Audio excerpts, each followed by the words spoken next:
the recording on time, which I apologize for. I'm still learning this stuff. So forgive me. Anyway, thank you guys so much for being here. I've muted everybody just for the sake of being able to hear in case there's background noise. And if you want to turn your picture off and move around, you can by going up to the top right corner of your picture. And there's 3 little dots and you say stop.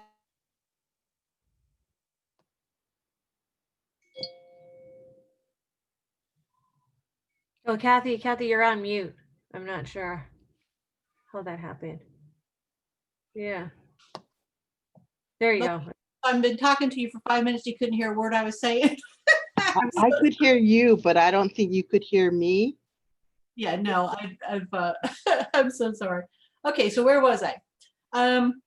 Okay, so if you have a question during the presentation, if you'll go down to chat room and type it in, I will be reading those to Koki'i when she's through, and she'll answer them for you. If you didn't register for all of the sessions, you still have time to register for the other 3. They're every Saturday in November. You've got the address to register for those. And I've told you before, at the end of the series, you will be mailed a package of resource materials from all of our sponsors, along with some other goodies.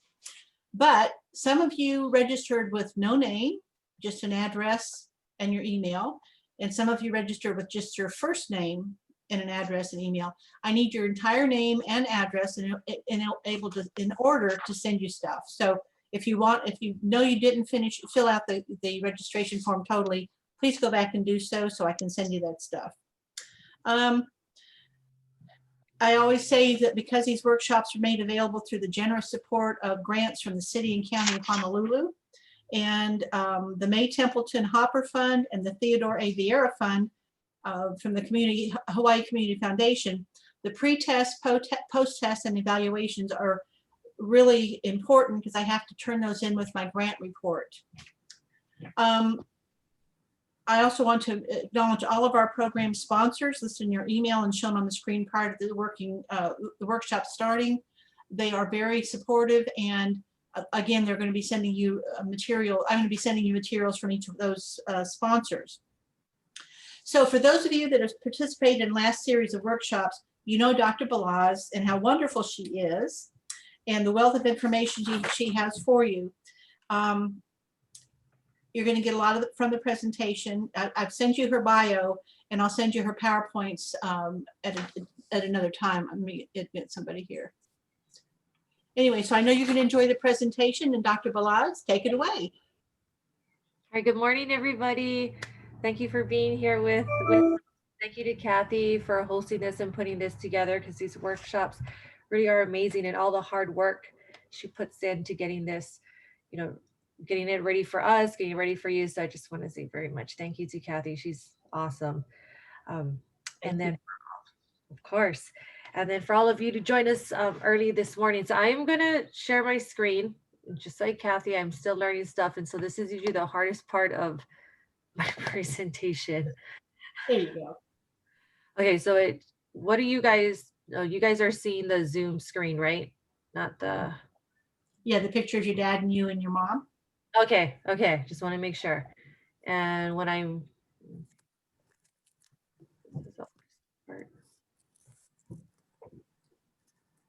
Are you still seeing the picture of just my mom and dad, or is it the black screen now? A picture. It's the Christmas one. Okay. And it's just them, right? There's no black on it. You can't see the next slide. No. Okay. I just have to check because usually there's down. Okay, so today, guys, we're going to be talking about holidays. And like Kathy said, I know some of you may have come to my presentations before. So the first part may be a review. So sorry, bear with us. But to talk about dementia and the holidays, right, we have to understand dementia first, because I can tell you about the holidays and give you tips and tricks. But really, like for caregivers, a lot of us are stressed. And I mean, I'll speak for myself. A lot of it came from not understanding the disease itself, not understanding what the person was going through. And so really, once you get the basics of that, it doesn't matter if it's a holiday situation, a high stress situation, or any type of situation.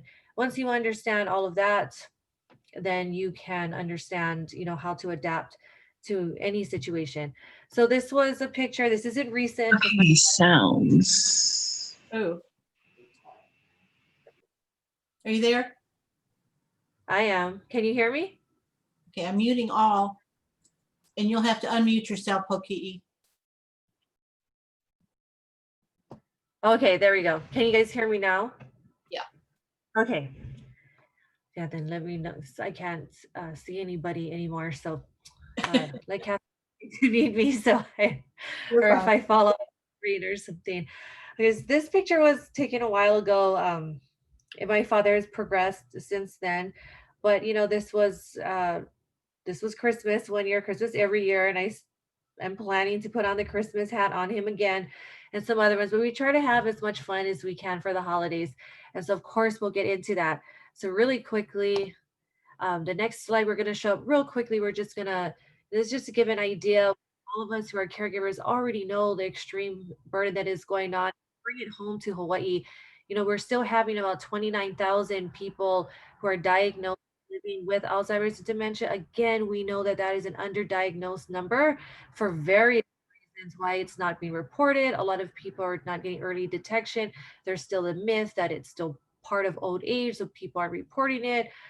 There's still some lack of awareness and education among clinicians themselves. And you know what? I am so sorry, everybody. And this is being recorded. How bad of me. So I know that all of you received my bio. And let me just really quickly start off by just saying, so I'm Dr. Poki Balaz. I apologize to this first. Good morning, everybody. Thank you for being here. I'm a geriatrician. I'm back at Kokua Kalihi Valley, where I'm head of the Grace Project Grace Project, where I take all of our services straight into the Kupuna home. And I will flip back to the beginning stage. And what that means is I do home visits and connection in there. I'm rebuilding the memory clinic with my team at Kokua Kalihi Valley. And like right after this, I'll be in the COVID clinic. I'm also the director at Lunalilo Home, which is an Arch 2 expanded or a care home out in Hawaii Kai. So we do have a lot of memory clinic. I'm also assistant professor at Chaminade University, where I teach geriatrics. And a caregiver to my father who's in the end stages, my nephew who's autistic, and then like Kathy and I, we sit on a lot of boards, Kathy and I together on like HPGS, the Caregiver Fund. Then I'm also vice chair of the Alzheimer's Association and their policy chair, among many other things in the community. So like right now, the Alzheimer's walk is happening, or their opening ceremonies just started, but I'll be walking later in purple and uploading all of my pictures. So that's just a little bit of my background. I do right now focus on Native Hawaiian health, Alzheimer's dementia caregivers, and improving financial resources and policy. So I spend a lot of my time doing that now. But to get back to the presentation and the slide that we were on. So this is just letting you know how this is looking across the mainland, the mainland Hawaii, the nation, I should say. But to bring it home to Hawaii, we have 29,000 currently diagnosed. Again, like I was saying, an underdiagnosed number. We have 65,000 caregivers. Now we expect both of these numbers to rise. In fact, in the very near future, we're expecting that 29,000 to jump up to 35,000. So it's not to look at numbers as a sad thing, but it's to let all of us know that we're not alone. There are 29,000 of us strong right now here in Hawaii. And if we can find each other and link up together, I mean, we can do so many amazing things. Right now, it is the most expensive disease in America. We are spending the most money on it. And so of course we're looking at a lot of those things. For those who are not familiar for policies and legislation, you can look up things such as the BOAT Act, which was passed through Congress already. We probably won't get into it right now, but if anybody wants to look it up, you can look it up and read about it. It's really to build the infrastructure. And then the Improving Hope Act, along with some other things that we're doing on the local ledge level. Okay, so what is dementia? Because everybody asked that. And so really quickly, dementia is not a single disease. Everybody's asked, what is the difference between dementia? What's the difference between dementia and Alzheimer's? What is Alzheimer's? What is it? So Dementia is not a single disease. We'll start with this first. It is a general overall term. If we talk about it in terms of abnormal brain changes, it's a decline in your cognitive ability or your thinking skills, right? All of us right now are using our entire brain power to look at our situation. It's progressive. There's no cure. Uh, there are treatments, no cure, treatments such as medical or and non-pharmacological treatments, right? We have behavioral therapies, many different types of therapies. And for the most part, we're looking at dementia. We're talking about impairing with activities of daily living, right? If you're not familiar, or many of you probably heard the term ADLs, like can you feed yourself, right? Bathe yourself for yourself, take care of your everyday things. And so when we're talking about dementia and Alzheimer's, exactly like this slide. So dementia is really that broad overall term. And then the different types of dementias kind of fall under. So like a flower, right? Uh, flower is a general term. Then what type of flowers? And so you can think of it in that sense. Now there's over 100 different types of dementias, but for now, most people, like the ones that are listed on the screen, like Parkinson's, Lewy body, Alzheimer's, vascular, frontotemporal, those are all, I guess, the main ones that people talk about, but there are many other different ones. And then here we're going to go into the causes. Now, there's many different causes. This isn't a list that's at all exhaustive, but we have damage to brain cells, neurodegenerative diseases. You can get head injury, stroke, right? A lot of times that's associated with vascular dementia. And then there's some other causes. We also, when someone comes and says, oh, I think my family member has dementia, one of the first things that we start looking for is there something that could be causing this? And what I mean by that is we look for other things that could be mimicking dementia. So like vitamin deficiencies, thyroid, is the person drinking a lot of alcohol at the moment? Is there any medication or depression? Because a lot of time depression, when someone's depressed, they have the symptoms of dementia. So if we take care of the depression, those symptoms will dissipate. But on the flip side, a lot of people with dementia are depressed. And so a lot of times when I have clients coming in who are newly diagnosed or we're thinking this, I do recommend or send them over to behavioral health just so we can catch both sides of this. Look at medications.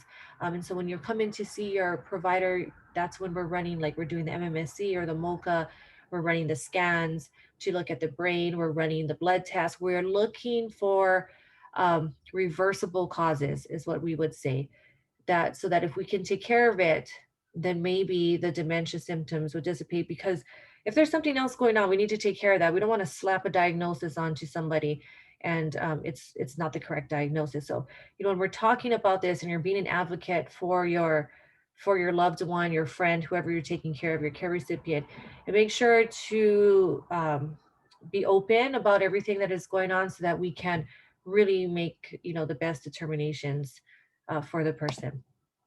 So risk factors, age is a huge risk factor. In fact, it's the number one risk factor for this. And why?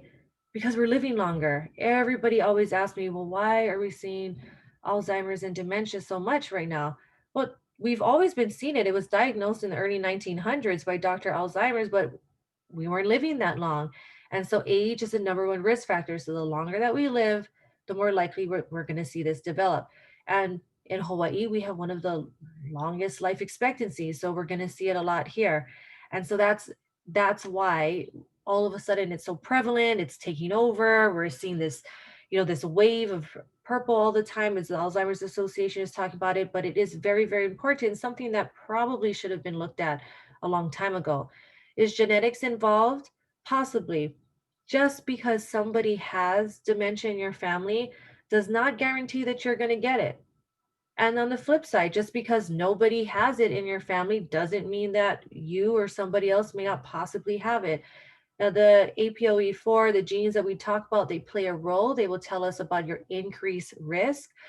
We do know that, if you are, like I am, at an increased risk. My grandfather had it. My father had it. So am I going to get it? Maybe. I don't know. Nobody knows. If I am going to get it, it's probably already starting, right? We usually, the symptoms that we're all seeing, we're like, oh, they're starting to repeat. And then you take them to the doctors. Well, the disease is starting 10 to 20 years before all of those symptoms start to show. So if I am going to have the disease, it's happening already. Which reminds me, I need to go finish up my testing, right? Make sure that I'm all good over there. But for now, just going to continue on and do the things that I can do that I hope to prevent me to get it. And that slide will come up a lot later. I usually bring it up earlier in this presentation, but definitely want to get to the holiday things, as that's a huge thing for all of us caregivers. And every holiday, it is, for me, it makes my brain hurt. But of course, I love celebrating it. So look at genetics, we look at family history, and then we're going to look at modified risk factors. And modified risk factors are things that you and I can control. So you see that list up there, which of course, there are other things that we can add there. Those are the main things, but by decreasing those things or not doing them, like smoking and drinking, could really decrease your risk of having dementia or a type of dementia. If you have things like diabetes, cholesterol, really taking care of your health, making sure you take your medicine, you do your diet, you do your exercise. I know it sounds like, things were with me for the brain health and dementia. Then, we talked about those 6 pillars and, the real huge focus on them to push so we can see these numbers of dementia and Alzheimer's begin to start decreasing across the nation. And so very much diet and exercise, that's really where it starts. Here's my favorite slide. And if we were all in person, I would make us all like repeat it like a mantra like 3 times, but you can repeat it to yourself. So this is not a normal part of aging. So I'll say it again: dementia, Alzheimer's, types of dementia, it is not a normal part of aging. People still say that, oh, grandma's like 90, it's normal. No, it's not normal at all.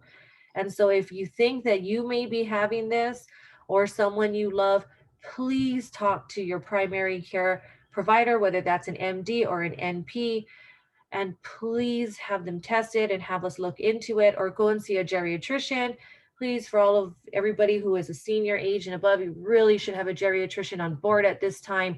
There geriatricians, those of us in geriatrics are specialized in this area, and they can act as your primary care provider. Not at all saying to leave your primary care provider, but definitely bring a geriatrician on board, and your primary care provider can give you recommendations.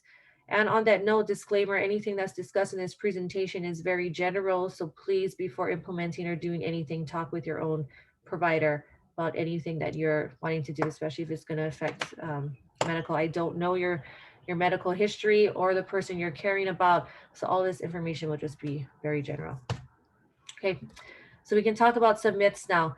So again, it's not a normal part of aging. It is a myth that only older people get this. Why? Because we have younger onset Alzheimer's. We have people in their 30s displaying the symptoms already, and even younger. So, and there is a specific type called younger onset Alzheimer's. And so it is not just an older disease, and that's a perception that really needs to change, because we think dementia, we think older only. And that's not true at all. Is it contagious? No. Is it hereditary? We discussed that already. It's not a guarantee. It could be a possibility. And then we won't go through this whole list, but there's other things. You can Google them. I've seen them. Does aluminum cause it? People in mold houses, that there's treatments and cures. There are treatments, but no cure. And so again, we want to remember that this is a progressive disease. Progressive. It will progress no matter what we do. It is irreversible. We cannot turn the clock back. And there is no cure at all at this time. There is nothing that we can do to stop this disease. And I know, sorry, it kind of sounds like a little blunt, but I need to be, because I have to drive those things in, because people need to understand that, especially when it's a new caregiver and we're talking about acceptance of this disease. As caregivers, a lot of times we want to talk to them, remind them, reorient them. When they remember something, we see that glimmer of hope and we want to hold on to it and say, oh my gosh, they're remembering, they're coming back. In this disease, they have moments of clarity and they may remember something, but this disease is progressive and irreversible and no cure. There is nothing we can do to stop it. All we can do is do things to slow it down, which is, or some of you probably have tried Aricept and Namenda, which is exactly what those drugs do, is to slow it down, but it is absolutely in no way a cure. Okay. People assume that people with dementia don't understand what is going on. That again is not true. They do understand. And I'll use that word review. They know what is happening around them, or they can feel and have the emotions. So whether they're mild, moderate, or even in end stages, we never assume that they are just totally unaware and detached from reality. And they're aware of what's going on. They can wince in pain. They can smile. They can tell you their needs, even if verbally maybe they can't talk well anymore. Their language skills are depleting. Like they still are aware of their surroundings. So, please know that even when they're nonverbal, laying in bed, um, they're still here with us. So if the family has it, so will I. We discussed that too. Life is not over with a diagnosis, although it feels that way. It definitely feels that way. I felt that way when I heard my father's diagnosis. I felt so bad for him, for he and my mother, because they had planned out their retirement, which of course never happened, and had to make a lot of changes. But although we talk all the time about the challenges and the stress, and it really is, just know that there's so much life left in Dimension 2, and so many happy times that can still occur, and so many moments where it makes it all worth it. But of course, I won't deny there's a moments where like I gotta close the door too and just take a little 5 minutes to myself and then re-emerge, you know, feeling better. And then we'll talk about some of the behaviors which will really help for the holiday season. Here's some symptoms. We won't go through all of them, but these are some symptoms of those who are living with the disease, right? Short-term memory. A lot of people say that, well, why do they remember what happened before? That's exactly the way the disease works. When it's in the brain and it's starting to do its pathway, it is short-term memory that always goes first, and it's long-term memory that will stay. Eventually, all memory will fade, but it will always be the long term. And so it's a nice way in some ways. You think of Benjamin Buttons, we're going back in time. And so when you talk to them, you can kind of see what year they're in, or like are they back in the 70s? And even with my father, as he started to forget that I could, and he would make comments or say things, I would be like, oh, okay, which helped me to figure out like what activities to do with him or what he liked, because I had to like go back to those, think back into those times of what did they have then? What kind of things was he doing at that time? So I had to talk to my mom and family and then give those things to him, because it's things that made sense to him and he could still remember, right? Like a flat screen TV that was never around.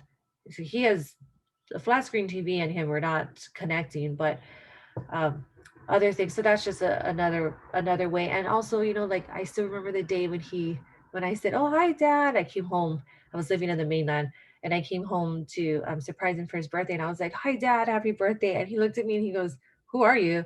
I said, "I'm your daughter." And he started laughing. He's like, "I don't have kids." And I was like, "Huh? Well, we're before the 80s now, because I was born in 83. So I'm like, we're back in maybe the 70s right now." So I had to talk to him a little bit more to figure out what timeline he was in.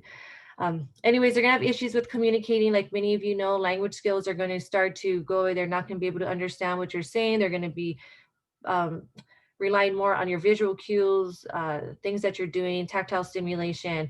You're going to see a decrease in their ability to do things like paying bills, which is when a lot of my caregivers come in and they notice that somebody didn't pay a bill for 6 months. They're starting to get calls, electricity got turned off, car payments are behind. And then on that note, a lot of times they start noticing that they're paying money out, right, to scam artists who are calling in. And so that's a time to really be stepping in and assessing where are they at. Is it time for you to jump in and let's start the power of attorney and advance directive and those kind of things to make sure that we can keep them safe, because that's our number one objective always, is to keep them safe. So planning and prepping meals, appointments, they'll start forgetting appointments. I told you, Mom, on Friday you had the doctors at 9. Oh yeah, I must have forgotten, just to reschedule. And then they miss the next one, right? They're having issues with problem solving, things that that they've done 1,000 times and they can't do anymore, and confusion. And on this note, I'll just stop that. It's not in this slide deck. It's in the original, but they live in a state of confusion 24/7. So if you can imagine, like, you know, when you're in a conversation and you just can't understand, you jumped in too late. Well, for the confusion starts, and as the disease progresses, it gets bigger and bigger. So like if you thought of this bubble as confusion, it just starts to grow and grow and grow and grow. And so, people living with this disease are doing the best they can every day. And so we have to understand that this bubble is just inflating and inflating, and this confusion is taking over their lives all the time. And so, the sympathy for them, I mean, what a way to be living every day that you're just confused all the time and trying to make it towards your day. So they have personality issues, we have depression, we talked about that, anxiety, inappropriate behaviors, inappropriate for us. It may not be inappropriate for them, depending on what is happening. The paranoia, the agitations, and the hallucinations. And a lot of times people,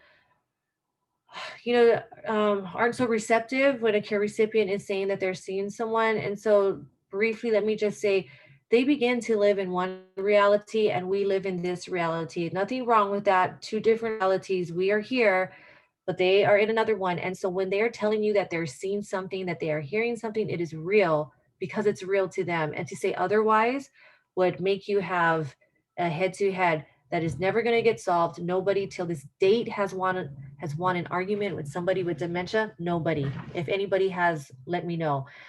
Nobody has won, because it's like if I told you the sky was purple and you're seeing it blue, how do I convince you that it's purple, and how are you going to convince me that it's blue? What they say, what they feel, what they're hearing, it is true. It is happening in their world. When I have patients who are seeing things, I just ask them if it's safe. Are they scared of it? If not, I'm all good. I'll even talk to if they say the person is with them, I'm just like, okay, hi Jim, how are you today too? And then they're good. And then we move on with our lives. So, it's another thing of starting to turn our thinking about what we feel is appropriate versus what is appropriate for them. What do they need? Not what we need, right? Like I had I'll share this real story and we'll move on to the next one.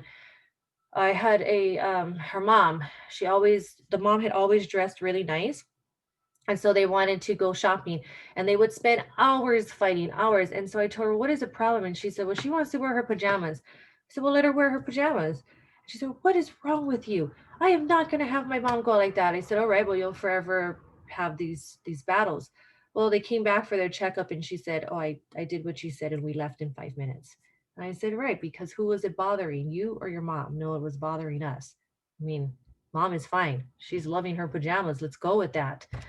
Okay, so these are some of the 10 warning signs of dementia, or, really quickly that you can look at. I have a lot of people tell me, like, I lose my keys all the time. Does that mean I have it? Probably not. I lose my keys all the time, all the time. I also have my family members call my cell phone all the time so that I can find it when I put it down, like, which is like rare moments. When I park my car, I take pictures of like the number or the whatever they have to.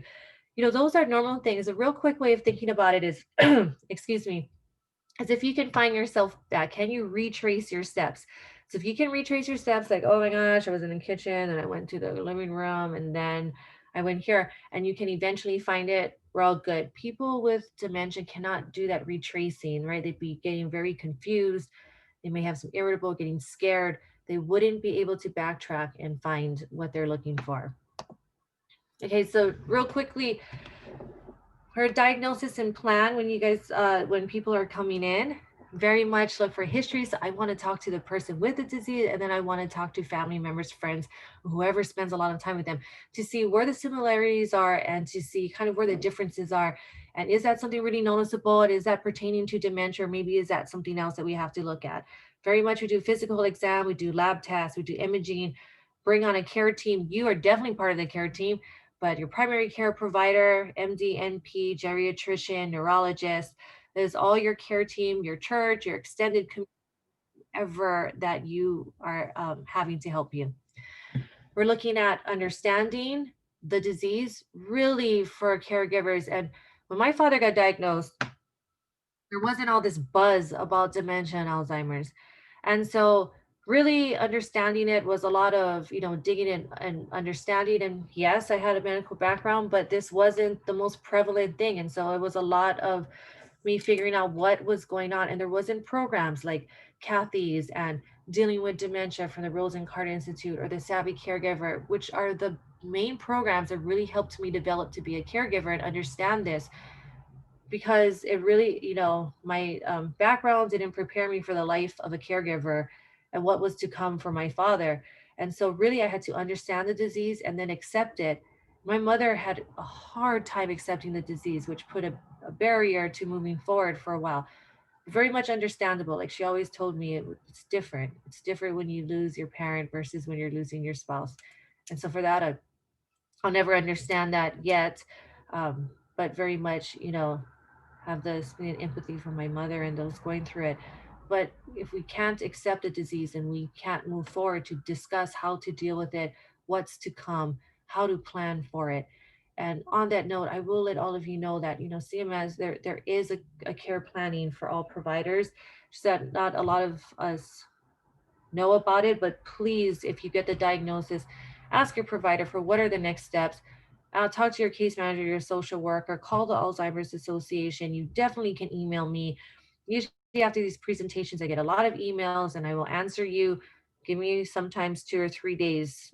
Things get a little busy, but I will answer you and point you into the right direction at least. There are so many services out there that aren't being utilized and so many tools that can help you have a better journey along here. And us, your providers, your clinicians, we are along for the entire ride. So don't worry about it. We're not going anywhere.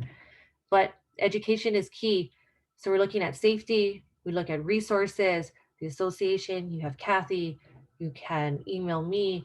Um, and we offer, Kathy and I both offer the Dealing with Dementia in the Community. There's also the Savvy Caregiver program. So there are definitely programs to help you. Even the Reach program, where we actually come in and work with you one-on-one. Very much caregivers need to know what you are capable of, what you can and cannot do, because we need to ask for help. And that is to benefit you and the quality of life of your care recipient, and definitely prevent burnout. We are having caregivers, passing before the person they're caring for. There's caregivers whose health is worse than the person they're caring for, because our lives are wrapped around this person so much, right, that we forget to take care of ourselves all the time. All right, here are some treatments. Um, Again, we have pharmacological treatments. Many of you are familiar with that. We have non-pharmacological treatments, which is really what we try to work on with dementia, is a non-pharmacological, dealing with behaviors. It's not all about slowing them with medicine. Obviously, we'll bring medicine on if it's very much needed, but we very much try to stay away from that. There's usually, we can use distraction and deflection. There are also cultural remedies that people use. I say, please just let your provider know whatever you're using, if it's outside, so that they can just make sure there's no interactions and that it's safe. The environment can very much make a difference in treatments, the type of therapy, task. We have home remedies. There are clinical trials happening here. Again, you can call the association if you want to participate or learn more about clinical trials, and then joining like support groups and just getting in touch and being there for each other. And again, we can get into specifics and we have time if you guys have questions. This uh, uh, PowerPoint or this presentation is really meant to just be a very basic and quick overview. And so again, here are the types of dementias, like we looked at the flowers. And so these are just some of the really basic ones. And you can see on here, where the different parts of our brain corresponds to. And so it kind of really starts right here in the middle of the screen and then starts wrapping around when the disease begins. Okay, so and we're going to just talk really briefly about some of the challenges that they go through, and I might share some stories with you about my family or my parents. Sorry if you guys have been to my presentations. Usually by now you guys would know me a lot. I've usually shared about 5 or 10 stories, and I may backtrack and go back if I remember something. So excuse me for that. But memory challenges, right? So the top part you'll see is the challenges that the care recipient is facing, and then we look at the caregiver considerations. So for challenges, we look at the loss of recent or short-term memory. They have long-term and overlearned memories remain. That means repetitive things they've done over and over. Like I had a client, a resident actually in a nursing home, and they would get so frustrated sometimes, the staff, because they wanted him to sleep at night. Okay, but he worked knock shift his entire life. So for him, that's a long term, but an overnight memory to be up at night and then one of the things he did at his job was he always wanted to close the gate. So he wanted to go and close a gate all night, which was fine. We, at first took him out to the grate, and then we made a fake gate for him that to him looked like a gate and would let him just open and close it all night. Very much kept him busy and engaged, and he was happy. And so, it worked out. So we have the gradual loss of long-term detail. Eventually, all memory will fade. So, these are the moments when you have them to, bring up the past or ask your questions, or while they still can, get out the photo book, sit down with them, have them look at pictures. And I used to do that with my father, and I could start seeing when, how we were going back, because he didn't remember the pictures anymore. But in the beginning, we would sit down and he would point at the pictures. He would tell me all kind of stories.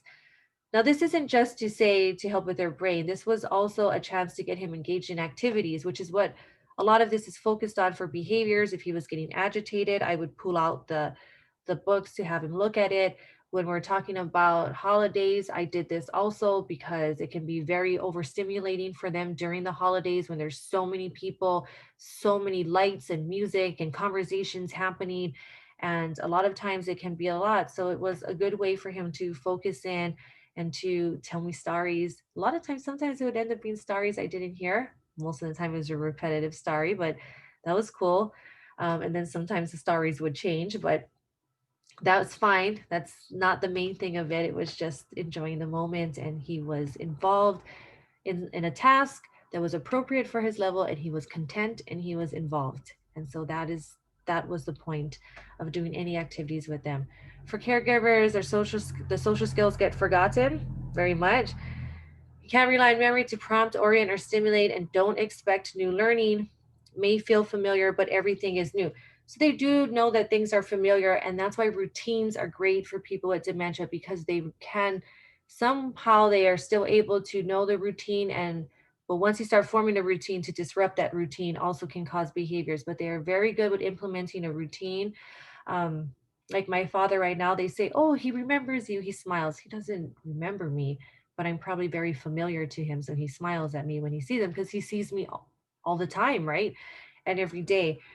New learning is something that caregivers need to know. Even if it's holiday time, you're having them wrap presents with you, that there isn't really new learning going on. And so we have to step back that expectation. Social skills are very forgotten. They become very blunt. I'm sure a lot of you know, they tell you exactly how they feel about how you're dressed, how you look. Um, and, sometimes inappropriate nursing homes, sometimes we have inappropriate touching, but really it's sometimes they're not like what I'll explain to is you have to think about where their visual cortex, where their visual field is, and what you're putting in front of them. So sometimes people are wearing necklaces, or women, and if you bend down and this area is in front of their face and they see a shiny object, they are probably going to go for it. And so it's not really inappropriate if you're wearing a necklace that is looks shiny and nice to them. And then if you stand up and you talk down to them, well, what is in front of their visual field? So if you're wearing a belt or you have something on your shirt, they're probably going to go for that too. So sometimes it's not always inappropriate behavior. Sometimes you have to step back and think about what they're seeing, what they're hearing, and where they're coming from. And that's another thing when we're going to talk about, during the holidays, inappropriate, right? Everybody comes all dressed up with all these things on them if you are still going to have in person. And so they're going to reach for those things and they might go to grab it, the decorations that are hanging up everywhere. And so considerations to think of, they can't remember that that's just decorations. So for your languages, a lot of times you're going to start seeing that they're having difficulty with words. And so be cognizant of this. Like if they're still in the earlier stages and you guys are all singing, songs at Thanksgiving or Christmas, and then you start noticing they don't remember the song. A lot of times people say like, don't you remember? We sang this every year. Well, they know they don't remember. And so it might be a time to just grab their hand and smile at them and say, that's okay. We got it from here, and just have them go with the music or pick another song, or maybe change the activity if it's getting agitating to them and they, are getting frustrated that they can't remember the words. So a lot of times you're just trying to use deflection and language, and then you may start to realize they can't answer you back. They may understand what you're saying, but the words that they're using are coming out are not meaningful to you, but they're meaningful to the person.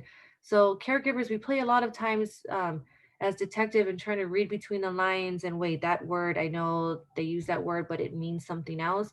And that's going to be important with the holiday time too, especially if you're still going to have in person and there's people coming in, they're talking with them, and then the person answers back and it's, they don't understand and they just turn around and walk away. You know, it can make the person feel um, bad that somebody just turned around and walked away. So be very cognizant that they're going to have difficulty with word finding. Their language structure is going to break down, and eventually they're not going to be able to use language. Like my father does not talk at all.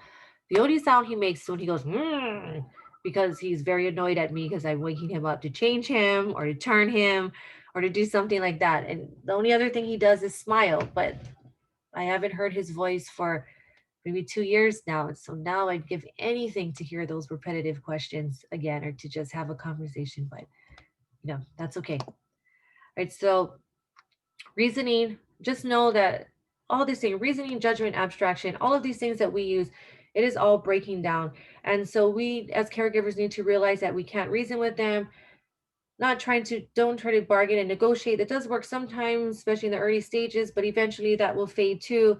And they do not think in cause and effect at all. So when we're trying to get them to like understand like this happens and this is going to happen, uh, the brain is losing that as the disease progresses, and so those things will not make sense to them. It will not connect, and so then we get frustrated, and then we yell at them, and in high stress times with the holidays, and we're like, why didn't you understand that, and why can't you just go and do that? Or we say things like, oh, I'll give you your favorite piece of pie if you do this, and it doesn't work.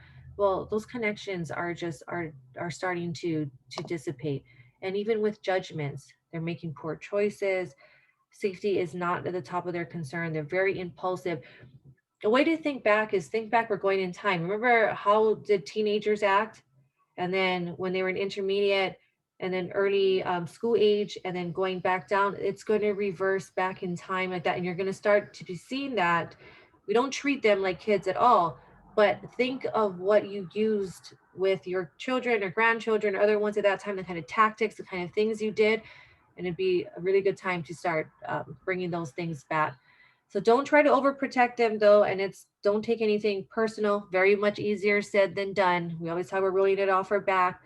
We're only human. We do the best we can. Sometimes, it gets a little bit much, and we have our moments, and that's okay. We're just doing the best that we can. Caregivers gotta give themselves a round of applause most of the time. Okay, but no things like especially cooking. That's a big thing that we see, right? Oh no, no, no, they can still cook. And then I ask more in-depth questions. Has he or she ever left the stove on? Yeah, but that only happened one time. It only happened one time. Well, it's going to happen again, and it's going to happen again. And so we need to be very cognizant and talk about when do we stop these things for safety. And it's not easy to stop activities like this, especially if they've been doing it. We got to get creative. Sometimes we have to cut off the gas line or disconnect the stove because we don't want them to feel right that it's on them or they don't understand. They'll get frustrated. So using tactics to like, oh, the stove is broken. I don't know, they didn't come. We got to call them again. Um, and doing things, things like that, or moving over to the microwave. My father left the water on all the time. So he would go wash the dishes, which was great because we still want them to do things. We don't want to take over everything. We need them to keep doing things. They need to feel like they have a purpose in life. But again, we're looking at the right fit for them. And we'll get to that slide in just a moment. And looking at things that keep him content and involved. He loved washing the dishes for whatever the reason was. And so that would keep him busy, and we would give him all the dishes to watch. But my father never turned off the water. And sometimes, he would forget to take the plug out of the sink. And so then I'd come back to a swimming pool in our kitchen. But you know what? We just cleaned it up and just made sure the next day that I like set a timer and came back so that I wouldn't have a swimming pool in my kitchen again. Their perception will also change. They get overloaded. They do have suspicion and paranoia. I get a lot of questions about that. Yes, that is pretty normal. And that's another thing to remember when you're having the holidays come on. Are they going to be suspicious of the people in the house? Do they have paranoia? Like my father wanted all of the blinds closed because he didn't want people looking in the house. Okay, so we closed all the blinds. When he met new people, some people he thought he knew them for years. He'd be like, "Hey, what's up? How are you?" They never met him. Other people he, for some reason, didn't gravitate towards and did not appreciate them coming in. And so those are things that, you have to be aware of. So you need to know like how much is enough for them. What if they are having hallucinations, delusions, are they good, are they bad? But think about it, like sometimes people think they're seeing something, but they're just seeing the reflection in the sliding door. They can't tell it's them anymore, so they think someone's peering in into the house. So all we got to do is close this line. They also may not recognize themselves in the mirror anymore, so they don't know that they're looking at themselves. So they may talk to the mirror, or they may even get into an argument with the mirror because they think that it's somebody else. um, my father afterwards couldn't recognize, but if I showed him a picture of him from the 20s, he would tell me, that's John Balaz. And I'd be like, cool. If I showed him a picture of where he was currently, I'd say, who is this, dad? He'd say, I don't know. I say, is this John? He's like, nope. And then I go back 30 years and he'd be like, that's John. So, you know, gotta take those kind of things into consideration. Also monitoring the environment, looking where shadows cast. What are your decorations on the wall? Like I have removed a lot of things. I don't decorate in his line of sight because he doesn't understand what those are. And when the lights go off, I'm sure all of my beautiful Christmas and Thanksgiving decorations don't look so nice if he wakes up by himself or if there's shadows casting. So very much be careful when you're putting up decorations that they're not perceiving it to be something else. I have had care recipients break things or take it down or tear it down because they didn't understand, they didn't like it. I've had other ones who gravitate towards an object and keep it for the entire season because they don't want to give it up. So, it can go both ways. It can be a good thing too. Um, he also, so we just have to keep those kind of things in mind. For abstraction, let's not talk in abstract ideas, just talking concrete, like not, oh, we have something on Friday, you just tell them the day of when it's happening. Other things, if they're still in the earlier stages, you can use huge, those calendars and write it down for them so that they can go back to it every day and look at it. Okay, yes, I have an appointment on Friday at 2. Okay, yeah, we're going here for dinner. But for the most part, we talk about in the now. We don't really talk about future terms. That's abstraction. That takes a lot for them to understand that today is not Friday. So a lot of my caregivers will report like, I told mom we're going to someone's house on Friday for dinner, and she comes down in an hour and she's ready to go. And then she wants to go because she's mad because she was told they were going to dinner. No matter how many times they explain, no, it's Friday. She heard we're going to dinner. She wants to go now. So they end up having to go to dinner because she's ready to go. Okay, so attention to, they have difficulty to stay on task and they do get easily distracted. So a lot of times we got to reorient them back to their task, but that is a good thing to finding. So what are some of the things we do? Give them towels to fold. They fold it all up, put it back in the basket, walk around, mess it up, give it back to them during the holidays. As a lot of times I'd have him in the beginning just help me wrap presents or just put the bow on. You can put the tape yourself or the sticky. He would just put it on every present. He still felt like he was being engaged. Then as it progressed and everybody was done opening presents, I would ask him to go pick up um, all of the wrapping paper on the side or have everybody bring it to him, and we would play basketball and he would hold the trash bag open and we would all try and get it in there, and we'd be running around the house, trying to deflect it from each other. But it was another way to get him engaged with the holiday activities, to make him feel like he was still had a purpose. It was also the right fit to him as he progressed because he could not understand after a while to put the ribbon on, but holding the trash bag open was enough for him. And he thought it was hilarious watching all of us run around and trying to throw it into the basket. And so a lot of times it's looking at how to take our holiday or everyday activities and just adapt it into something new so that they can be part of it. And I also have to say, it doesn't matter if they do it completely. So if they're washing dishes and they don't wash dishes completely, that's okay. We're just happy that they're washing the dishes. We can always go back and wash it again. It's a little bit more work, but you know, and so also organization is the same thing. less organized, less going to be able to remember. Size and complexity of task really much helps. So we're talking about the holidays, especially for this one. So have them help you cook and prep things, but understand the right size and task. Is it too many steps for them? Is it too big of a task? Maybe mom all the time made all the food and cut the pies, but maybe she can only sort it for you now. Maybe you have to cut everything and all she can do is put it into the pot. Maybe mom or dad or whoever, husband, wife, cousin, friend, can just stir the pot. So you want to understand their level so that you can get them involved at the appropriate time. And then right before we get more into our holiday slides, we're going to talk about behaviors. And behaviors is very important to remember when the holidays are coming. The holidays is full of a lot of stimulation. For us, it's great. Remember, right? We love the loud noise. Their family comes walking in, everyone's talking. It's a very different story for those living with dementia. Remember this confusion state and all of that we went through, all of that ability declining over time. So when we're talking about behavior, what I'm meaning by that is that all behavior has meaning. And that is something that I want everyone to remember. All behavior has meaning because that's how they speak to us now is through their behaviors.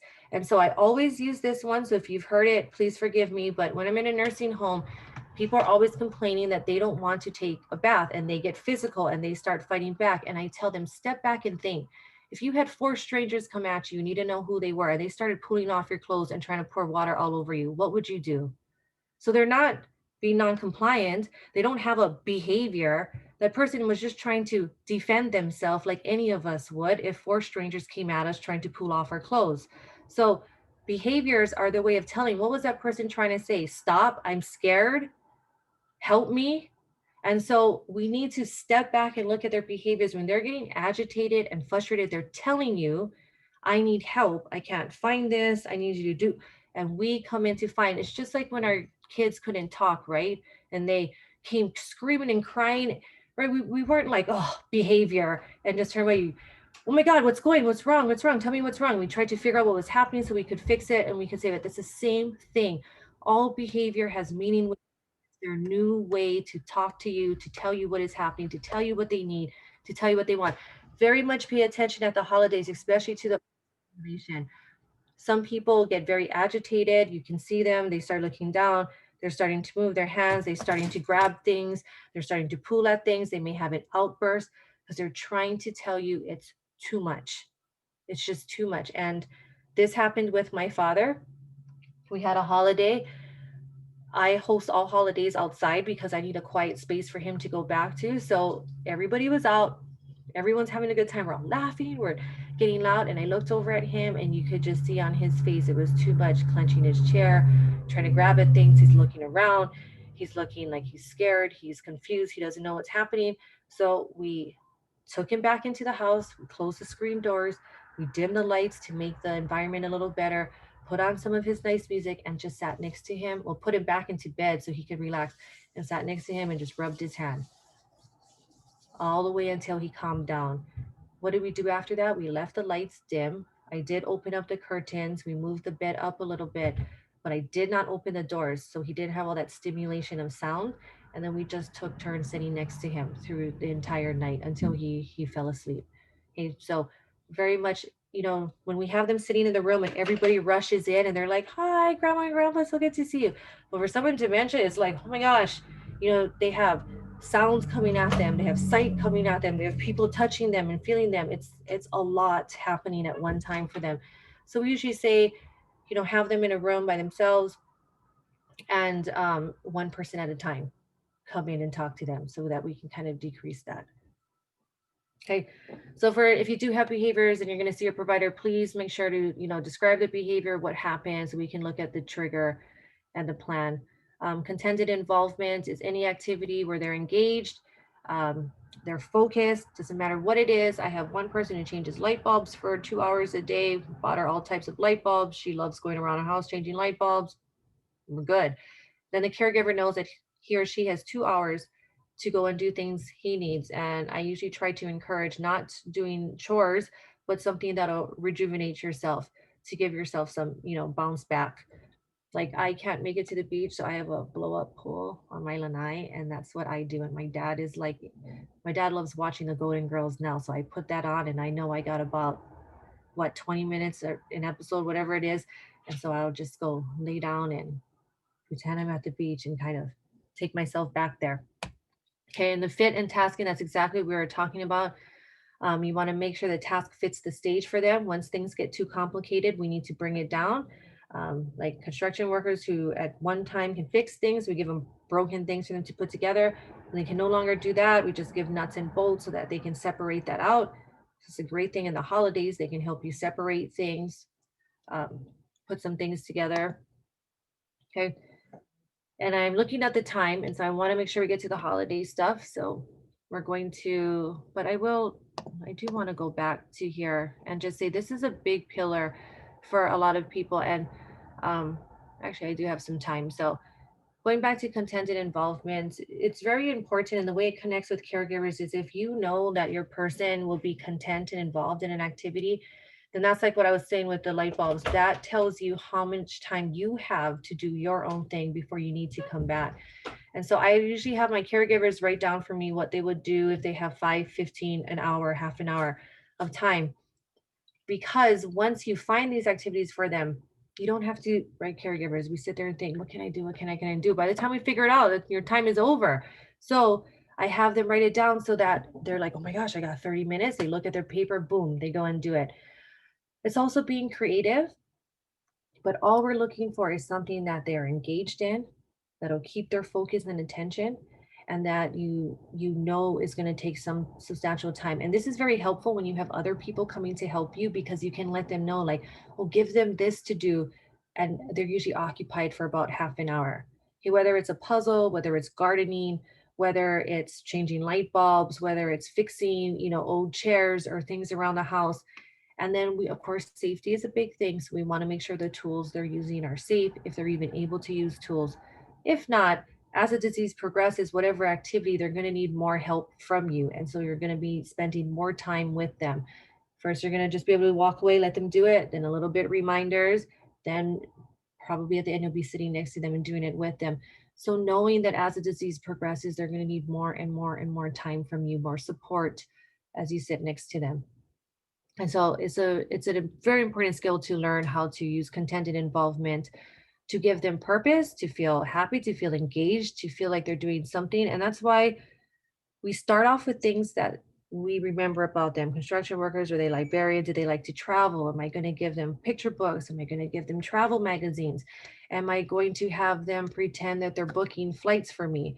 Like we had a provider who has dementia. So we got the nurses to play along, and the nurses come in to check on him, and they let him do his mini assessment, and he even writes prescriptions for them, and they take it and they say, thank you, so happy we got to see you again, Dr. So and so. And then they probably throw it away after, but in his mind, he's engaged, he's content, he's involved, and he still thinks he's helping people. So it's a win-win. Okay. And so for COVID-19, one thing to stress here is that dementia does not put anybody at increased risk to get COVID. And we're talking about COVID because it's briefly, really, and also because it's going to go hand in hand with the holidays. So dementia, not an increased risk. What puts you at an increased risk is any underlying health condition that the person may have, or depending on what stage they're in, their inability to understand that they need to wear a mask, to wash their hands, and to do all our safety protocols. Also, do we discuss it with them? Have many of you been discussing with them? What was their reaction? And we usually look at how they were as a person. Do you think they'll be able to understand it? Watch what you put on TV. They're listening to it. If we're putting on TV about all the death tolls that are coming out and what is happening, that can very much frighten them. Remember, they think and perceive that to be happening as real right now here. It's happening. Flat screen TVs weren't around. So like for my father, he can't watch. He's a vet. He used to love watching military stuff. Can't watch it no more because he thinks it's really happening. And like if I put on Law and Order SVU, he's trying to attack or used to try to get to the TV because he's trying to save the person. So, just kind of keep those kind of things in mind. So looking at their routine and habits, COVID-19 disrupted a lot of people's routine and habits. Dementia people are good on a routine. Behaviors will come when their routines are disrupted, which is what COVID did for all of us. For them, it's amplified more than us. ADCs were closing down. People were pulling their family members out of a nursing home, which is fine, but know that the environment changed. So then it's a new environment that they had to get used to again. Care facilities were going on lockdown, are still on lockdown. Um, Sorry, everybody. Caregivers are having to face new challenges, giving up jobs to stay home, finding different placements for them to go in. There's government orders that are changing every day. And then we're thinking about, is it safe to take them out shopping? So just know that, of course, we want to decrease and minimize our risk for them. But so these are many things to take into account when it's somebody with dementia, that their routines and life probably have changed dramatically, and it's very much weighing down on them even till this day. Also know that depending on their stage, people with dementia cannot be expected to wear a mask or to keep the mask on. So please don't, just like in the facility, and when I see them, I hand everybody a mask. But if they decide to take it off or they pull it down or I find it on the floor, I just give them another one. I don't remind them. I don't tell them, remember to put the mask, because that's a new learning skill. And for them, it's not something to be expected. If they put it on, great, I'm excited. If they don't, fine. If they don't want to wear it, fine. We can try and find other things. Maybe there's a mask that they like. Maybe there's a favorite shirt they'll let us tie. But then anything is better than nothing. But it is expected they're not going to wear it. So we need to look at other ways to mitigate things, whether it's just a face shield or something else. Hand washing. They can't be expected to remember to hand wash either, or to remember why it's so important. So what do? We carry a lot of sanitizer bottles with us. I put them all over the house. Other things people do is they have wash bins around the house. So when they see it, they're like, oh, wash my hands. At the facility, like I have the staff go around every hour and they squeeze sanitizer into all the residents' hands. And so that we're making sure to keep it clean. Also, we tell everybody not to touch our face. Again, all of these things, social distancing, they are not going to remember to do. So it's going to be up to us to really promote and find other ways to make sure it doesn't happen. When they see loved ones, they want to go and hug, or they get irritated and mad if you tell them we can't anymore with COVID. So, we have to try other things. Like sometimes we'll say, oh, no, no, no, she's not feeling well. Please, uncle, don't go and hug her. Oh, okay, okay, okay. Not feeling well. We have to try other things that aren't going to make them feel annoyed or irritated. And then just know that they're going through a lot of grief too. They're having losses at this time too, emotionally, physically, in their environment. And so very much from that, behaviors can come. All right, so here we go. Now we're going to talk about holidays and COVID, because I know we got about 20 minutes left, so we can have some questions. And sorry that it's kind of a little small, but definitely the holiday times are a time to celebrate, right? All of us love it. I love the holidays. Like my house still has Halloween decorations. I'm gonna take it down this weekend and put up Thanksgiving, but it's all right. I'm still like, I just love holidays. But with that comes the added stress. And for me, it really did. Holidays were a wonderful time, but it's already busy. We're cooking, we're cleaning. And then I had to sit down and think like, okay, Dad, how much can he handle? How much can he not handle? Then I had to think about things also like his schedule. What time are we going to start? Because he has to get changed at certain times and he has to eat. So if everybody is eating, then at this time, then that's good. Are we hosting it inside or outside? Because I need to have a quiet space for him. I also need to change him at these times. Nobody can be in here. So if I start lunch, we do it at lunch and I start at this time and everyone's sitting outside, then I can change him at that time and everybody can eat and then I can feed him. So for caregivers, there's so much planning that goes into it. A lot of people just don't realize it's a very overwhelming and a stressful time. What do I do if he starts getting overstimulated? Where does he go? How do I have everybody come in? And now we're in COVID time. So there's a lot of this added stress, but safety is definitely a priority. So you want to start preparing things with family. Thanksgiving is right around the corner, and Christmas and New Year's. In Hawaii, we all love celebrating together. Now is a time to have group discussions with your family and friend over video calls, Skype, Zoom, whatever, or telephone calls. Exactly how are you going to do this? We are definitely stressing that when we say to stay within your home unit, that is exactly what we mean. We know that we start to think of close friends and families as they're safe. only the people you live in your house are safe and who you should be around and not have a mask on. So if you're inviting your cousins or your brother and sister who live in a different household, then very much implementing the social distancing, the wearing of the mask, all of that is very, very much needed because they are not in the same household as you. And the person with dementia right now, especially, and yourself, if you're older, you very much want to protect. And so I have a lot of families right now who are going to do individual households, but they're going to do things like everybody's going to come on Zoom at the same time and eat together. Everyone's going to come on Zoom at the same time to talk to each other. So we're looking at thinking out of the box and how to do things. You can send out another thing you want to do if you're the primary caregiver is let people know if you are going to have people over. Even if you're going to do a video call, send out a letter, send out a discussion, talk to them about what they should expect. What stage is the person in now? What kind of verbal skills do they have? Are they able to respond and talk? Do you think they're just going to be kind of looking around? Let people know what to expect. So when they talk to them on video or come to the house, they're not taken aback and they know what to be prepared for. You may even want to put in their recommendations on how to act, talk, or respond to the person with dementia. Expectations, only do what you can manage, like I want to do everything, but I can't. And so we want to look at safety again. You need to set your limits for yourself and what you can do on the holidays and look at your situation. Delegate out what you can. Try to celebrate earlier in the day if your person has sundowning. Understand that you're going through a loss, that the person is going through a loss, because a lot of times they have long-term memory. This will trigger a lot of things for them and a lot of good memories or bad memories. And so there'll be a lot to deal with that. And then trying to prepare yourself to not be overwhelmed. So you want to prepare guests like what we were talking about. You want to let them know that we're looking at meaningful moments. It doesn't have to be perfect moments. It doesn't have to be moments that they remember, just meaningful moments for the person with dementia. And that's what our target is. So give them the expectations. Again, I know it seems like a duplicate side, but it's not. You can delegate to them things you want them to do with the person. Um, and then sometimes you might want to do a video to send out to them so they know, a letter, or communicate your techniques.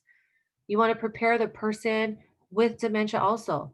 You can start off by showing them pictures of who may be on the video calls or who's going to be coming over so that they get familiar. It becomes familiar to them. You might want a video call with them earlier so that they are kind of accustomed to that and understand. I had a resident I did a Rotary meeting on because he's a Rotary member. And the first time it took him quite a while to understand the first two meetings of understand why these people were on this screen, and it really confused him.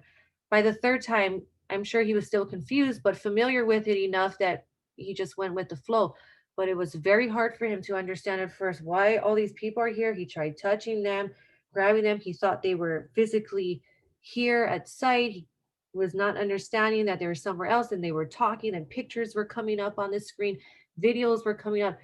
So it's a lot for them. So very much they need somebody to sit next to them and hold their hand if you're going to be celebrating through Zoom or FaceTime or whatever other platform you're going to use. You want to kind of set them up so it's a kind of familiar for them already and the faces that they're going to see. Other things we're talking about celebrating virtually, which is a big thing that's happening now, is we can send care packages to each other. So you can have things delivered or right to the doorstep. If you are going to, be doing virtual, this is a semi-virtual. You can also do a holiday parade for Thanksgiving or Christmas and have your care recipients sit outside and everybody drive by and decorate their car, or it's just another fun way, and they really do love it and they get really engaged. We just had a drive-by Halloween parade for the residents at Lunalilo, and they were just so ecstatic about it. We can do alternatives, like if they can still walk, maybe park somewhere and just walk through your neighborhood and look at the lights and decorations. Like Mililani always has good ones. Where I live, we have some down here, so that's another alternative celebration. You can drop off favorite items at people's doors. Definitely, when you're outside, look at the 6 feet, the mask, and bring your sanitizer with you. Other families have shared with me they're doing pre-made videos. So they're putting videos together, sending it out. Everyone's going to watch it. Again, eating dinner together. families are also doing things like logging in at the same time, and everyone's going to cook their turkey together or bake their pies together. It's a family recipe, and all the women usually get together. So they're all going to do that on another Zoom. All the guys are getting together to do something else. And so there's a lot of different ways to start using our new technology. Just be cognizant that if the person with dementia is on, just like what I was mentioning to you, and people start cross talking, it's going to be a lot for them to handle and kind of a little confusing. If you are still adamant about doing in person, just please follow all the CDC and HDOH guidelines and try to think about hosting your event outside, which is going to be a lot better than hosting it in an enclosed space. Try to avoid everybody hugging and kissing each other. Make sure that everybody is sanitizing, washing their hands. Other things that people have decided to do and have been brought up is that everyone's going to bring their own food. Because if you have it in person, even now, you're not supposed to have community buffet style. Nobody should be taking from the same dish. So a lot of them have made, the dinner menu or the lunch menu. Everyone's going to prepare their own house. Everyone's going to bring their own. Everybody can eat together out of their own containers using their own utensils. Okay, so we're not sharing at all anymore. Um, we all have to think about our seating arrangements. And if your loved one is in a care home, please call them for their policies. Some may be opening up, some may not, but you still may be able to join in the festivities through Zoom or by a simple phone call or by a drive-by parade or something like that. Okay, here's some activities when we talk about it's the holidays. What do? We want to involve the person with dementia. You definitely don't, we don't want to leave them just sitting down doing anything. We want to think about safety, definitely take into consideration their routine. Let's keep it as best we can. When do they eat, when they watch their shows, when they exercise, when they went in the garden. We still want to maintain that even if we have people coming on or we're doing virtual things. Please look at your decorations. At one time, they might have enjoyed it, but decorations can mean different things to them now. So I definitely try to ask people to simplify decorations if it's where they're going to be spending a lot of time, especially in their line of sight. Um, think back to their favorite activity. It's always a great place to start with them. It will bring back for them this real big feeling of happiness. But we want to avoid doing anything overcomplicated. They can help, please have them help out in decorating the house if they can. They love doing things like that. Think about playing their favorite music from the holiday time. Outings, I would keep them brief. But you can, and again, celebrate the care facility. You may be able to send something. I've had care sending hats and things they want them to wear, and they're going to wear theirs, and we're going to have them video call at the same time so they can see each other all in the matching outfits. And so, doing little cute things that are kind of out of the norm. You want to start thinking about any distractions that you think may happen while you're just doing your one-on-one activity with them, making gingerbread. What is safe, how much can they do, as well as preparing for distractions if people are coming over, and then making new traditions. This is a great time to start having a new tradition, whether it's you're gonna watch a movie or you're gonna read a story together or whatever it is you're gonna do. It's a great time to start doing that. Always have an exit strategy or a quiet room for them. Even if it's just you, they got the music playing, they got the smells in the kitchen, they got what's going on. It still might be overwhelming. You want to have a safe, quiet place for them where they can go calm down and relax if it's just becoming a bit too much. For caregivers, kind of going over a little bit of the same things, but I really want to, on some things, make it a point that we're really looking at the routine and definitely paying attention to their overstimulation and their understimulation. Think about the lighting because a lot of times their visual fields do start to decline. And so the peripheral vision goes a lot. So a lot of times it's what's in this area. So when people come around into their face or you put the food, they get surprised and sometimes scared because they can't see someone on their side. So someone's talking over here, they can't see the person. So very much need to come in front into their visual field so that they can see you, they can look at your lips moving, they can hear the words, they can get all these different cues as to what you're trying to say and talk with them. Um, food and alcohol, have they been eating this type of food? Are they on a diet? Like my dad has a diet, so he can't have all of the rich foods. And I say that at the time though, my father's in the end stages. I mean, we are at the end, so he's puree diet, but I give him basically whatever he wants. But I give him food in terms of like I want to make sure he has good bowel movement. So I make sure his diet includes that because I don't want him constipated because he's bedbound, because it's a very uncomfortable and painful thing to happen to somebody who's in the bed. So that's what I mean. Like he has diets in terms of that. So if I give him a lot of rich food, I probably don't have to worry about all the fiber. You know what I mean? So still have to watch things like that. And then the alcohol, when they're already confused and dementia, is it safe for them to drink it? I mean, I'll tell you one story. My father, one year, my boyfriend was drinking. I don't think he knew, but he just reached over when he still could, and then I looked over, and my father had the beer, and he was drinking. I was like, oh my goodness, and like ran over there and took it because he hadn't. My father was never a big drinker. He loved Pepsi and sodas, but I was like, oh my gosh, like he hasn't had one in so long. Like I did not want him, right? He can't communicate with me. I would not have been able to know except by external if he was feeling a little woozy or something. So I was like, oh my God, but it was pretty hilarious because he just reached over, grabbed it, and just started drinking it. And so we had none of us were expecting that. But then he also reached over and took all the food off of my boyfriend's plate too and ate all his food too. So, maybe he was trying to tell us he was still hungry and we just didn't listen at that time. So, but you want to take a look at that if you're a caregiver, and I do this a lot, I go to celebrations on my own if I can make it. Most times I can only go for an hour or two before I need to get back home. But it's a lot for them to go into a new environment with new faces where they're not sure where the bathroom is, where the living room is, where their things are, where they're not comfortable. So we try to bring celebrations to them. So that's why I used to host everything at my house because it would be too much for him to go somewhere else.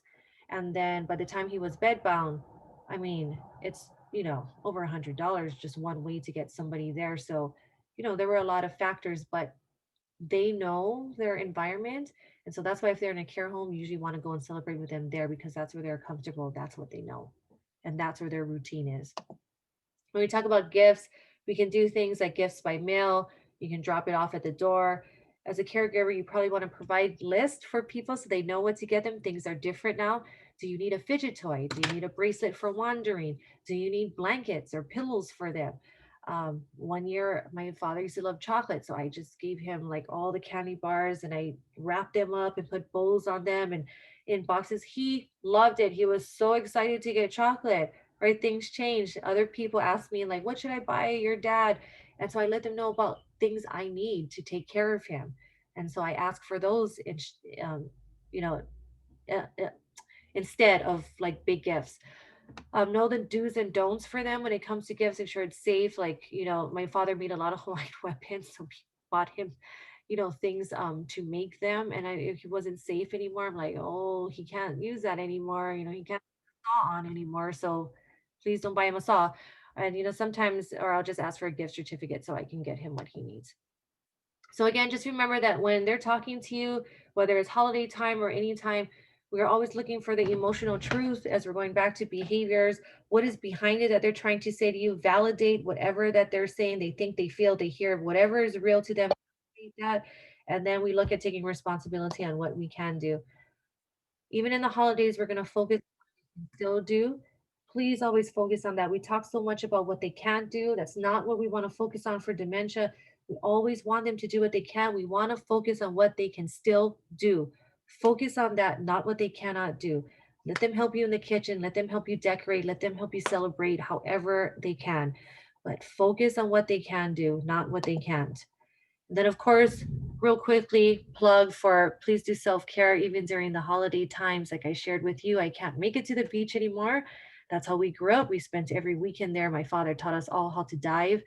Unfortunately, I can't go there anymore. And so I have a blow-up pool in my patio that is my beach now. And so I bring it to me since I can't go to it. And so sometimes you just need 5 minutes to yourself. So however way that you think that you can do that during the holidays, really, we're looking at our work and our life balances. So please make sure that that's a priority for you. That comes first. Just like on the plane, you need to put your mask on before you put someone else's mask on. You've got to take care of yourself before you take care of the person you're caring for. It is definitely a must. And sometimes something us caregivers don't learn until it's too late. And so very much just implore you to keep that in mind. Here's a journey you can do on the Alzheimer's Association. It's will take you on a journey of the brain if you want to learn more about it. And then here's the 10 ways to love your brain. And so this will really help you to decrease your risk of getting dementia if you're worried about that or anyone else. Here's some resources for you. And that's it. So thank you, everybody. I appreciate you bearing with me. I know mostly it's usually more interactive than this, and I stop and have you guys answer and write things in the chat, and I didn't this time, so I apologize, but next time it will definitely be that way. If you guys have any questions, I'm more than happy to answer them now, and I'm going to stop sharing. I'll write my email in the chat. I'm going to stop sharing. All right, there are some questions. The first one is, at what age should one consult a geriatrician? So I know they usually say, right, 65 and older is like a senior, but you can go along with that, or if you feel that you are needing one on board earlier, there's nothing wrong with, going earlier to 60 or 55. For a lot of our NHPI populations, they usually are dealing with things at a lot early age, and so we bring them on at an earlier time. Okay. How can we get tested? Do we need to be referred to a geriatrician to be eligible? Will the blood test to find the p-tau 217 covered by insurance? Insurances right now are not really covering any blood tests. They are working. There is a lot of research going on at the association, NIH, and a lot of other places, and there are other tests that are being developed, have been developed, that can help us to know if somebody will have or may have the disease. Unfortunately, a lot of them are still going through trials that are not available really to the public. You can do things. I think someone told me 23andMe, you can get tested for the gene, but most of the time you can call the association. They'll help you out more with this, honestly. But right now, insurance isn't covering. Lee said that it was great information. We should definitely put ourselves in their shoes, like the shower example you gave. So that came across good.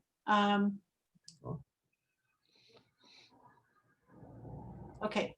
The last one, Kathleen asked can you share again the 10 ways to help your brain?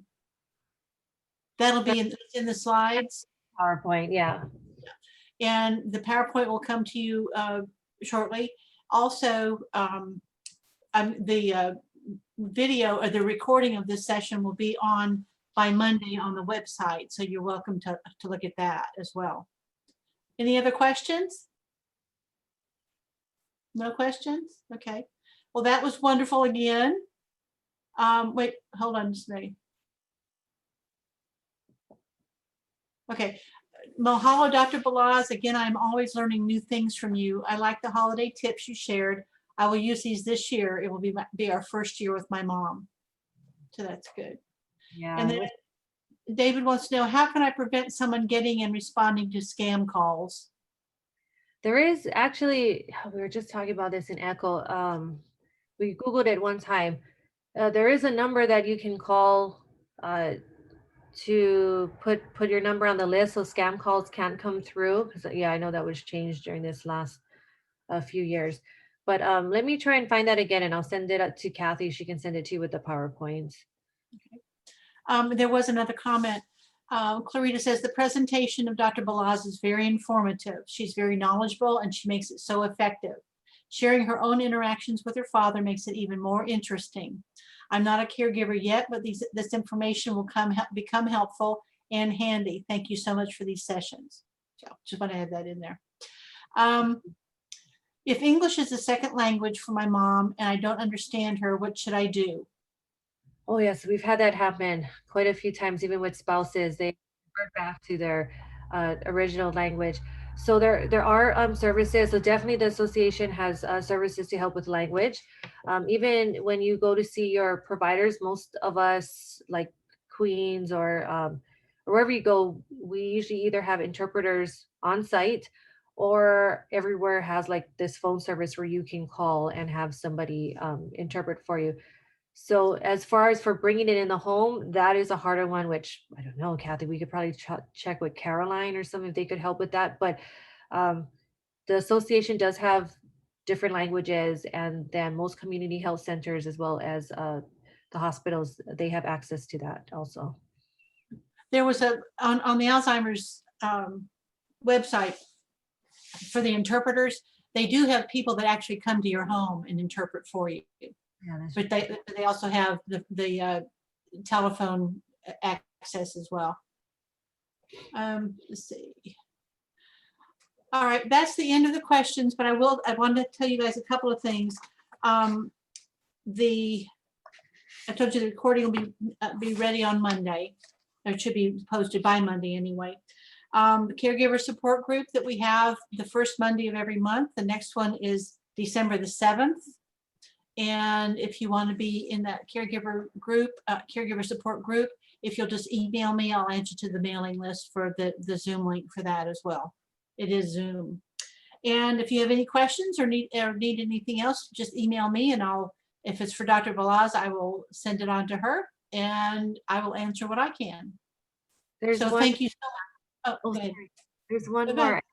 David said, can toileting get better if he's on Depends now?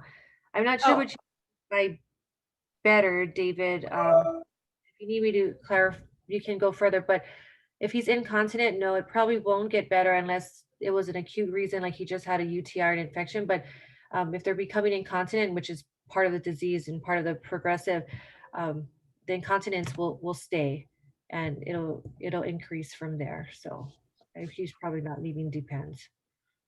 Yeah. I also wanted to say one other thing when you were talking about the disease is incurable and progressive and cannot be stopped. And then you mentioned the part about it can be slowed down.